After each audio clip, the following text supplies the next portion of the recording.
Let me ask you guys 3 questions. If you stopped showing up to your business for 90 days, would it still be running when you got back? Number 2, if a buyer walked in tomorrow and offered a fair price for your business, would you actually take it? Or would you know in your gut that it actually isn't worth what you actually want? And the third one is, if your business sells for a number that you're not happy with, do you know exactly the reason why? Now, if any of those landed with you, stay with me, because over the next 20 to 30 minutes, I'm going to walk you through the 5-step process that I take a business from founder dependent to actually worth selling. Not in 5 years, but actually starting this week. Welcome to The Business Strategist, the show for CEOs and founders ready to scale fast, lead smarter, and build a business that doesn't rely on them. I'm Adam Strong, award-winning strategist, former elite athlete, international speaker, and 3 times best-selling author. After 3 decades in business, I know exactly what it takes to grow, scale, and exit with impact. Each week, I dive into real conversations with industry experts, bold entrepreneurs, and clients navigating the uphill struggles of business, giving you the tools and the strategies to create more profit, more freedom, and more impact. Let's get into it. I'm Adam Strong. I've spent the last 30 years helping founders get their business ready for exit.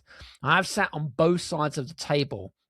I've been a strategic advisor, helping people buy businesses, but I've also helping people sell their business. I've also been the founder who's built a very successful 6-figure business, stepped away and watched it fall apart. But hey, that's a story for another time. That's the reason why I do what I do, right? So in today's episode, there are 5 steps. Now, what you're going to need to do is you're going to need to have a pen and paper handy.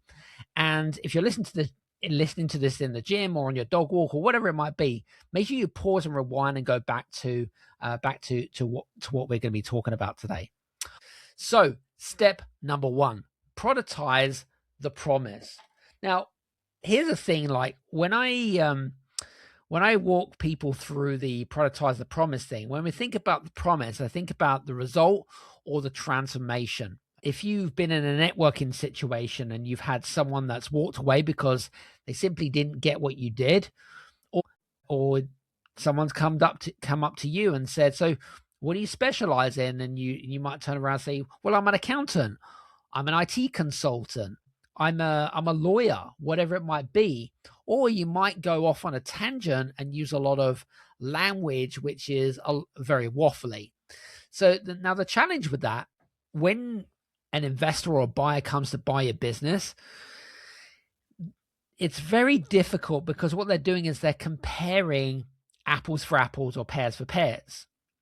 And when someone sits across with you at the table that wants to buy your business and they see a services sell for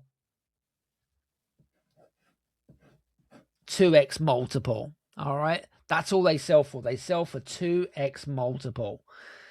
But if you've got a product can actually sell between 4 and 6x multiple. So there's a real big difference.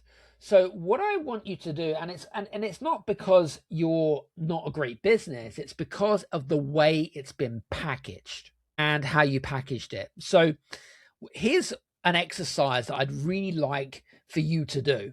And I found it really, really useful. It's certainly great if you want to get some clarity. I'm going to give you a sentence and you're going to fill in the blanks effectively. So the sentence is, I help. Who is it that you help, right? Who's the who? Okay. So who is the who? Get. What is it that they're getting? What's the result? Promise or transformation? What is it what do they get? They get the result, promise, or transformation. Depending on which industry and what vertical you're in, is going to depend on what that looks like.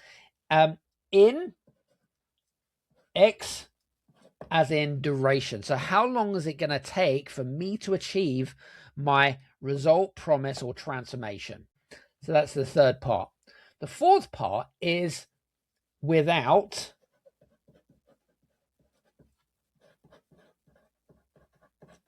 the pain. So what is the pain that I'm not going to experience if I did it myself, for example? So let me give you some examples. I help entrepreneurs pay less tax in less than 30 days without being in compliance at HMRC. That's an example. I help, and I used to be a PT, for example, but I specialized in high sports performance. So I help, and the who would be, in my case, it would be I help men over the age of 40 get ready for a big event like a half marathon in less than 90 days without injury, for example. Or if you're a chiropractor, I help women over the age of 40 achieve less back pain in less than 10 days without weight training, for example. So it's I help the who get the result or transformation or the promise in X, which is the amount of days, without whatever pain that you can take away from them. All right. So that's what I want you to think about. All right. So that's step number one. Step number two, replace yourself twice. Now, I want you to think over the last 3 to 4 weeks. Were you on a delivery call? Did you quote for any work before it went out? When is it that you actually took your last holiday? Did your laptop go with you? If that's a yes to any of those things, by the way, what's actually going on is that there are 2 jobs in your business, and both of them still have your name on them. One is delivering the work. The other one is running the business, so the management of the business. Now, until both of those are off you, you don't own a business, you own a glorified job. The business owns you effectively. Now, here's the problem with that. If you stop, the business stops. A buyer sees that immediately. And what they're looking to do is they're looking to reduce their risk. So do your team, by the way, even if they don't say it, the whole thing has one point of failure, and that is with you. Exercise number 2 is a very simple exercise. There are 2 columns here, okay? So, and in the 2 columns, what I'd like you to do is on the left, I want you to write only I can do. And on the right-hand side, I want you to write down someone else can do.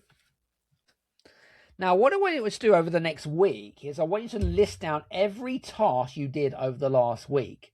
Now, I want you to really be honest with yourself here, okay? Most people find that 70% of what's in their left-hand column here, okay, actually belongs here in the right-hand column. Now, that's not a failure by any stretch of the imagination.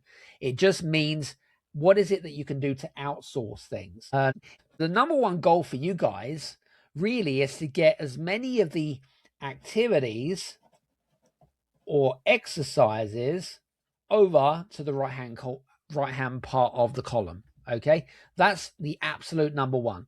So the goal really is to build a business that doesn't rely on you.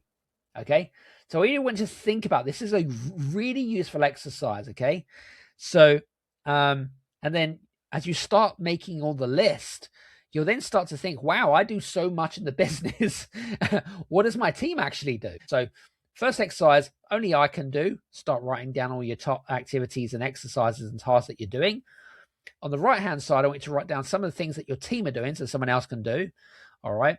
And always think about your stop doing list, all the things that you need to stop doing in terms of trying to get people more to this right-hand part of the column. Okay.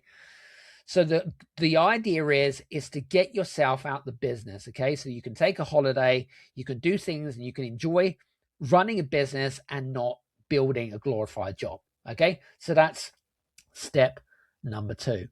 Step number 3 is called systemize the sale. Now, have a think about your team. When somebody joins, I always think about how long does it take for someone to become useful? Does it take them a week? Does it take them a month? Does it take them 3 months? Does it take them a day? If your team is asking you things that you've answered before over and over and over again, or they're not completing things, or they're not getting things done, who is to blame? It is us. It is you. Because when you're pointing one finger at somebody else, 5 fingers are pointing back at you. It's all about taking responsibility. Now, here's the bit that matters, is that it's about what you've done is you've hired what we call helpers. Now, what helpers do is, yes, they help you with the business, but effectively they are dependent on your memory. They're dependent on their own memory, because there's no documents, or there's nothing out there that they can go back to and revert to as like an instruction manual. All right. So I want you to write down, as if somebody is starting on Monday morning, a new hire, for example, a new person in your team. Okay. They've got no document. They've got nothing to start with. What I want you to think about is, I want you to think about a particular task. Now, it could be answer the phone correctly, or them to understand the sales process, or something like that. Okay. So what I would like you to do is, I'd like you to be able to break down using like a checklist.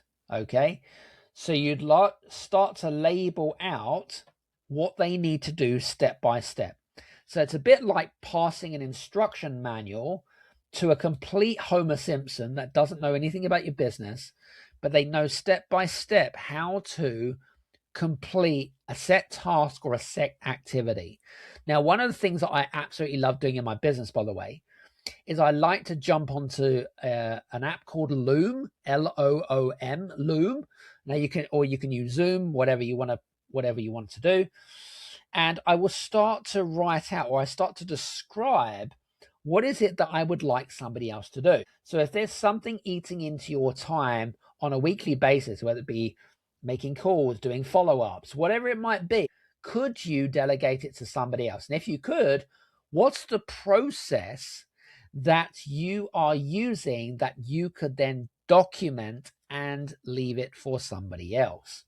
The more documents that you have, the more the value of the business.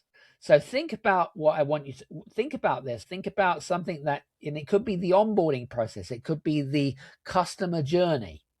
If you've got nothing written down, here is a very useful exercise. Okay. Write down how you could pass this on to somebody else that knows nothing about your business. Step number 4, engineer the pipeline.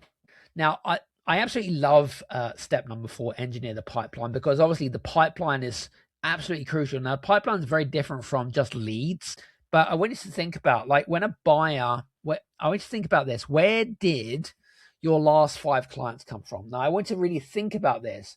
Was it in a networking meeting? Was it because you spoke at a particular event? Was it because you put a post out on LinkedIn and it got some traction? You got some DMs. Okay. Was it because you were featured on a podcast? Whatever it might be. So now here's the question. If you stop posting tomorrow, if you stop speaking, if you stop showing up in your business, what happens to that pipeline over the next 90 days? And if it goes quiet, then you don't have a pipeline. You've got a business which is based on your personal reputation. And those are 2 completely different things. A reputation is you, and a pipeline is the business. Here's why it matters, because when a buyer looks at your numbers, the first thing they're going to ask is where's this actual revenue actually coming from? How do you generate this pipeline? Okay. And what they're worried about is, if you leave the business, then what? So they're thinking, how can I be risk adverse? If the answer is no, okay, then you're not selling a business, you're selling yourself, and you have to stick around for that earnout to prove that you can, that it can't fall apart without you. Okay. So this week is another useful exercise I'd like you to do, is I'd like you to list out all the different sources of business that you got. Okay. Now, next to each one, I want you to write down the word either F or B. Now, the F stands for founder dependent, and the B stands for business dependent or business owned. So step number 5 is called position to sell. Now, what I'd like you to do is in the middle here of this piece of paper, I want you to answer this question. What can you say or do about your business that no one else in your industry can say or do? This is a really difficult question, especially for a lot of the clients that I'm working with right now. And some of the things that they tend to come up with is, we're a family run business. We care about our clients. We've got 20 years of experience. Now, that, ladies and gentlemen, is not positioning. They are what we call standards. Now, there's a difference between standards and unique positioning. That is not unique at all, because guess what? Someone else can say that. All right. Now, if you're hesitating about that answer, then you haven't got a positioning. Okay. You've just got what we call a category. Okay. So you're in an industry that everyone else is. And the problem with that is that, especially if you're in a business such as an accountancy business or a professional services firm, it can be very much easily commoditized in many different ways. Here's the thing: clients can shop you. There are 2 buckets that you can fit your business in. The first bucket is that you can compete on what we call price. Okay. Or you can compete in value. The real difference here between these two is that, I use the car industry as an example. Now, why do people pay large amounts of money for a Ferrari, for example? Okay. Because not everyone can afford a Ferrari or a McLaren or whatever it might be. But there are specific types of buyers that feel like it's great value for money and they'll buy it. But then you might have people that are more conscientious of price, and that's okay. So you've got to think about, which bucket do you want to fit in? Do you want to compete on the price, or do you want to compete on value? So in terms of like your unique selling proposition or your positioning statement, on a sheet of paper, I want you to write down one thing. It could be a couple of things, but write down one thing that you can claim that your business owns, does, that no other firm or agency or business does in your space. Could be that you have an important part of IP, intellectual property. Okay. It could be that your business has a unique methodology or framework. It could be that you have an extensive client list. For example, it could be that your unique position is the client list that you hold. It might be a specific type of clientele. So what is it that you can uncover as part of that? That's how you can build what we call an uncopyable business. Now, we talked about this in a podcast with my very good friend, Mr. Les Evans, back in, I think it was around February or March of 2026. Make sure you go check out that podcast episode, because it was absolutely fantastic. So let's just give a quick recap, because I know there's lots of things that we just went through. So there are 5 steps. The first thing that we talked about was productizing the promise. So that's step number 1. Okay. Step number 2, we talked a little bit about how to replace yourself twice. And in this one, I talked a little bit about on the left-hand side of the column and the right-hand side of the column. So we talked a little bit about the stop doing list. Step number 3 is systemizing the business or systemizing the sale. Okay, so talking a little bit about, if someone joins on Monday morning, do they have a campaign? Do they have a framework? Do they have a checklist? Do they have an instruction manual? And I always use the analogy of, that when I was a kid, for example, even my son, who's 8 years old, he loves playing with Lego, but he has to follow the instruction manual from A to Z in order to complete the model that he needs. Now, if he didn't have the instruction manual, it would take him 10 times longer and he would probably make quite a few mistakes. Okay, so what is the instruction manual for your business? That's step number 3. Step number 4 is engineering the pipeline. Okay, so how are you engineering the pipeline? And then step number 5 is positioning. Now, I've given you 5 different exercises. Hopefully you'll get through that over the next week if you do 1 exercise per day. Just the exercises, if you complete just the exercises alone, I know that you'd know more about the real value of your own business than 90% of founders who walk through into an exit conversation.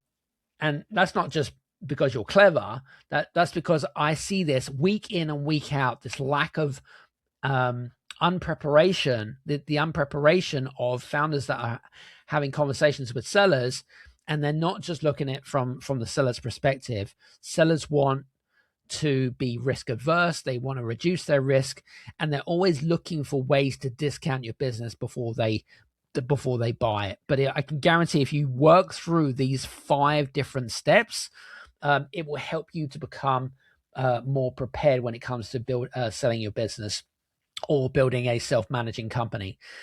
Now, just to wrap up, I built what we call the exit readiness diagnostic. Now, it scores you against these 5 particular areas, and it gives you a personalized report at the very end. It tells you exactly the gaps in your business and where you're weak in your business. It takes about 4 minutes to complete. It's completely free, by the way. The link is in the show description notes below, but if you're a little bit lazy, you can go to readytoexit.scoreapp.com. That's readytoexit.scoreapp.com. One more last thing before we go as well. If you found this episode particularly valuable or you found it particularly useful, do me a favor, send it to another founder or another business owner within your network who needs to hear this. And again, this is how the podcast grows. And let's get it into the hands of the people that need it. So listen, from me, Adam Strong, hope you enjoyed today's episode, and hopefully we'll see you again on The Business Strategist. Take care. See you soon. Cheers now. Bye-bye.